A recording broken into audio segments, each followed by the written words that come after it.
I'm a 29F living with my boyfriend James, 30M, for the past 3 years. Our story began at my friend Rachel's housewarming party where we first met. Rachel, 29F, worked at a tech company and had invited her coworkers, including James. That night, we talked for hours about everything from our career goals to our shared love for hiking and photography. James was different from guys I had dated before. He was ambitious, caring, and seemed to have his life figured out. After dating for a year, we decided to move in together. James worked as a software developer at a growing tech company while I ran my own online jewelry business. I started this business after my previous relationship ended badly. My ex had cheated on me with his coworker, leaving me heartbroken and unable to focus on my corporate job. James was incredibly supportive during this transition. He encouraged me to pursue my passion for making jewelry full-time and even helped me set up my online store. Our relationship was solid for the first 2.5 years. We had our routines, weekend hikes, cooking dinner together, and monthly game nights with our friends. James would often surprise me with little gifts or help me package orders when my business got busy. We talked about marriage and our future together. Everything seemed perfect until about 6 months ago. The changes were subtle at first. James started staying late at work more frequently. He said his team had taken on new projects that required extra hours. I believed him because he had always been honest with me. Then I noticed he became very protective of his phone. He would never leave it unattended and always kept it face down. Even when he went to take a shower, the phone went with him. Last week, while James was in the shower, his phone kept buzzing with notifications. Something felt off, so I decided to check. There were 2 contacts saved under his mom's name, Sarah. I already had his mom's number saved since we talked regularly about recipes and life in general. This new number had our city's area code, not his mom's. Looking through his recent calls, I found numerous calls to and from this number, mostly during his late work hours. My heart racing, I checked his apps and discovered Tinder downloaded 3 months ago with an active premium subscription. James had always criticized dating apps. He used to say they were shallow and meaningless, yet here he was, paying $10 monthly for premium features. When James came out of the shower, I confronted him. He first tried dismissing it, saying Sarah was just a work colleague and he randomly saved her number under his mom's name because he was in a hurry. When I mentioned Tinder, he claimed his friends were all using it and he downloaded it out of curiosity. According to him, it was just casual and meant nothing. I reminded him how differently I handle such situations. Whenever a guy approaches me, even for casual conversation, I immediately mention having a boyfriend. James has many friends who are always ready to hang out, so there was no need for him to seek new connections, especially with a woman whose contact he deliberately disguised. The betrayal hit harder because James knew my history. My previous relationship of 4 years ended when I discovered my ex was having an affair with his coworker. James had been my friend then, offering support and promising he would never do anything to break my trust. Yet here he was, following the exact same pattern. I decided to reach out to Rachel since she worked at the same company. What she told me made everything worse. Sarah wasn't just any employee, she was James's new team lead who joined 3 months ago. Rachel had seen them getting lunch together almost daily, something James never once mentioned to me. She also noticed they would often take coffee breaks together and seemed very comfortable around each other. Some red flags I had ignored now made sense. James had stopped sharing details about his workday. Earlier, he would tell me about his projects, his colleagues, and office politics. Lately, his answers had become vague. When I asked about his day, he would just say it was fine and change the subject. Also, his behavior during our recent weekend trips had changed. He would constantly check his phone and step away to take calls, claiming they were work-related emergencies. There was one hiking trip where he seemed distracted the entire time, barely participating in our usual trail games and conversations. Our physical intimacy had decreased too. James started going to bed later, saying he needed to catch up on work emails. When I tried initiating intimacy, he would either be too tired or say he had an early meeting the next day. I had attributed all this to work stress, but now everything pointed to something else. The past few days have been difficult. James keeps apologizing, promising to delete Tinder and maintain only professional contact with Sarah. He says I'm overreacting to an innocent friendship and that nothing inappropriate happened between them. But his actions tell a different story. Why hide her contact under his mom's name if everything was innocent? Why pay for a dating app while in a committed relationship? I'm staying at Rachel's place now, trying to figure out what to do. James has been calling and texting constantly, switching between apologizing and defending his actions. Part of me wants to believe him because we've built a life together over these 3 years. But another part remembers the pain of my previous relationship and sees the same patterns repeating. Rachel thinks I should dig deeper before making any decisions. She mentioned that other colleagues might have more information about James and Sarah's interactions at work. But I'm not sure if I want to know more. The evidence I already have shows a clear pattern of deception. Now I need advice on whether to give James another chance or walk away before things get worse. Update 1: After my last post, many of you suggested I investigate further. The past 2 weeks have been eye-opening, revealing things I never expected to discover. Rachel has been incredibly helpful in uncovering the truth about James and Sarah's relationship at work. According to Rachel, their lunches weren't just casual team meetings. They would spend hours together at nearby cafes, often returning to the office looking very cozy. Other colleagues noticed their closeness too.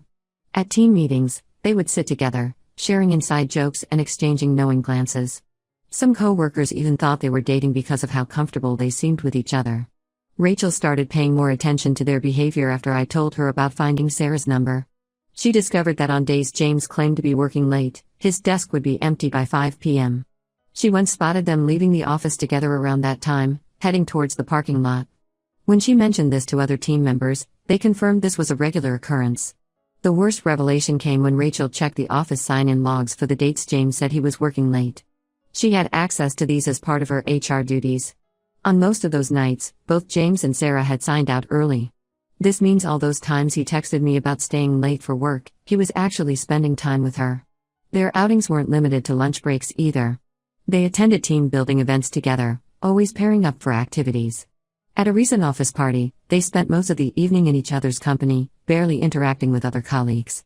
James never mentioned any of these events to me, always claiming he was too busy with project deadlines. Rachel also found out they had gone to a concert together last month, the same night James told me he had an important client meeting. One of their colleagues saw them there and even took a photo, thinking they were a couple. When Rachel showed me the picture, my heart sank. They looked so happy together, standing close, James's arm casually around Sarah's shoulders. After gathering all this information, I confronted James again. This time, his reaction was different.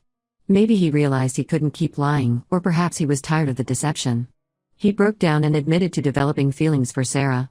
According to him, it started innocently with work discussions but gradually turned into something more. He claimed nothing physical had happened between them, but admitted to an emotional connection. The concert wasn't a one-time thing, they had been going out regularly, watching movies, trying new restaurants, and even planning weekend activities. All while I sat at home, believing he was working hard to advance his career. The Tinder account, he confessed, was his backup plan. He wasn't sure if things would work out with Sarah, and he wanted to keep his options open. When I asked about the multiple lies and deception, he said he didn't want to hurt me but couldn't help being drawn to her. He talked about feeling stuck in our relationship and how Sarah made him feel alive and excited again. What hurt even more was discovering that many of our mutual friends knew about this but chose to stay silent. They had seen James and Sarah together at various places, shopping malls, restaurants, even at a mutual friend's birthday party where I couldn't attend because of a business commitment. Only Rachel had the courage to tell me the truth. Some friends later reached out, apologizing for their silence. They claimed they didn't want to get involved or cause problems in our relationship. One friend even suggested that maybe James was just going through a phase and would eventually come back to his senses. Their justifications made me feel even more betrayed. I packed my essential belongings and moved in with my sister temporarily. James's reaction to my moving out has been a roller coaster. He alternates between desperate apologies and defensive accusations. Sometimes he begs me to come back, promising to cut all ties with Sarah. Other times, he says I'm being unreasonable since nothing physical happened between them. His latest argument is that I'm overreacting to a close friendship. He brings up times when I was too busy with my business to attend his office events, suggesting that if I had been more involved in his work life, he wouldn't have gotten so close to Sarah. It's amazing how he's trying to shift the blame onto me for his emotional affair. Rachel tells me there are rumors at work about James and Sarah becoming more open about their relationship now that I'm gone. Apparently, they no longer try to hide their closeness, openly having lunch together and leaving work at the same time. This makes me wonder if they were just waiting for our relationship to end so they could be public about theirs. For now, I'm focusing on my business and trying to process everything that happened. James still calls and texts multiple times a day, but I've stopped responding. Each new piece of information I discover makes it clearer that this wasn't just a simple case of boundaries being crossed, it was a calculated deception that had been going on for months. Update 2. Just when I thought I had uncovered everything about James and Sarah's relationship, an unexpected message changed everything. Sarah's boyfriend Tom reached out to me on Facebook. Yes, Sarah had a boyfriend of 5 years who lived in another part of the city. Like me, he discovered their relationship through workplace gossip that eventually reached him. Tom and I met at a coffee shop to share our stories. He brought screenshots of conversations between Sarah and James that his friend from their office had sent him. These messages revealed a whole new level of deception. They weren't just having lunch and attending concerts, they had been actively planning a future together. The messages showed them discussing apartments in different neighborhoods. All those late nights I thought James was working, he was actually viewing rental properties with Sarah. They had even started planning a weekend trip together next month. What hurt the most was reading their conversations about Tom and me, discussing how and when to end their current relationships. Tom showed me more evidence. There were dinner reservations, movie tickets, and even a booking for a weekend getaway, all under James's name. They had created a shared photo album that Tom gained access to through Sarah's cloud storage. The photos went back months, showing them together at various places, looking very much like a couple. The most shocking revelation was that James knew about Tom from the beginning. In their messages, they discussed ways to keep their relationship hidden from both of us. They would coordinate their stories, making sure their lies matched up. James even helped Sarah create excuses when Tom wanted to meet her after work or during weekends. One particularly painful message showed them laughing about a day when Tom and I were both trying to reach them. They had turned off their phones and spent the day at a nearby beach, while we worried about their whereabouts. James had told me he was in an all-day meeting, while Sarah told Tom she was visiting her sick friend. After seeing all this evidence, I confronted James again. His reaction shocked me. Instead of showing remorse, he became defensive and angry. He accused me of invading his privacy by meeting Tom and reading his private conversations. According to him, I had forced him into Sarah's arms by being too focused on my jewelry business. He brought up every small issue from our past, times when I was too tired to go out with his friends, moments when I prioritized large orders over his office events, or days when I was stressed about my business and didn't give him enough attention. He even complained about how I never showed interest in his work, conveniently forgetting how he had stopped sharing details about his day months ago. James then tried to paint himself as the victim, saying he felt neglected and lonely in our relationship. He claimed Sarah understood him better because they worked in the same field and shared similar interests. When I reminded him about all the lies and deception, he said he only lied because he knew I wouldn't understand their connection. The final straw was when he suggested that if I had been more understanding about his friendship with Sarah from the beginning, things wouldn't have gotten so complicated. He actually tried to blame his cheating on my suspicious nature, saying my past experience with infidelity had made me overly paranoid. Rachel later told me that the situation at work had become awkward. After Tom confronted Sarah publicly at their office, their relationship became the main topic of office gossip.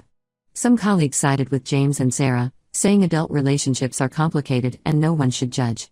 Others, especially those who knew about their deception, stopped talking to them altogether. Update 3. It's been 6 months since my original post, and I wanted to share how everything turned out. After all the drama and pain, I finally found my peace. The path here wasn't easy, but I'm in a much better place now.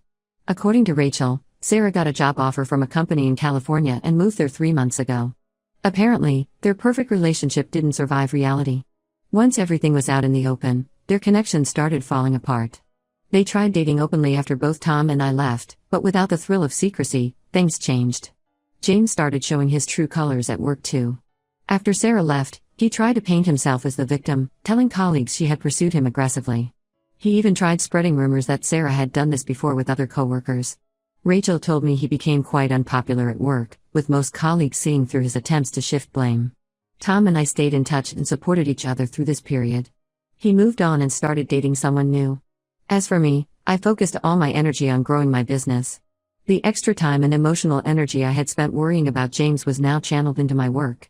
My online jewelry store has grown significantly, and I even hired 2 part-time assistants to help with orders. I moved into my own apartment 2 months ago. It's smaller than the place I shared with James, but it's all mine. I decorated it exactly how I wanted, something I could never do when living with James as he always had opinions about everything. The peace and independence I feel in my own space have been healing. James tried coming back multiple times. When things didn't work out with Sarah, he started sending long messages about realizing his mistakes. He claimed I was the love of his life and everything with Sarah was just a temporary lapse in judgment. The old me might have considered giving him another chance, but I'm not that person anymore. Some mutual friends tried convincing me to hear him out. They argued that people make mistakes and deserve second chances. One friend even suggested that this experience might have made James a better person. I shut down all these attempts. These were the same friends who knew about his affair but chose to stay quiet. Rachel recently told me that James got drunk at an office party and caused a scene, telling everyone how much he missed me. Apparently, he's been having a hard time dating because word about what he did spread in our social circle. While part of me feels satisfied knowing he's facing consequences, I've reached a point where his life no longer affects mine. The whole experience taught me valuable lessons about self-worth and trusting my instincts. When something feels off, it usually is. I learned that it's better to be alone than with someone who can lie so easily to your face. Most importantly, I learned that choosing yourself isn't selfish, it's necessary. I'm sharing this final update to give hope to others going through similar situations. It gets better, but only if you make the difficult choice to walk away from people who don't value you. I'm not dating currently, choosing instead to focus on my business and personal growth. When I'm ready to date again, I'll know my worth and won't settle for anything less than complete honesty and respect. To everyone who supported me through this journey with advice and kind words, thank you. Your support helped me stay strong when I was tempted to give James another chance. Sometimes the hardest choices lead to the best outcomes.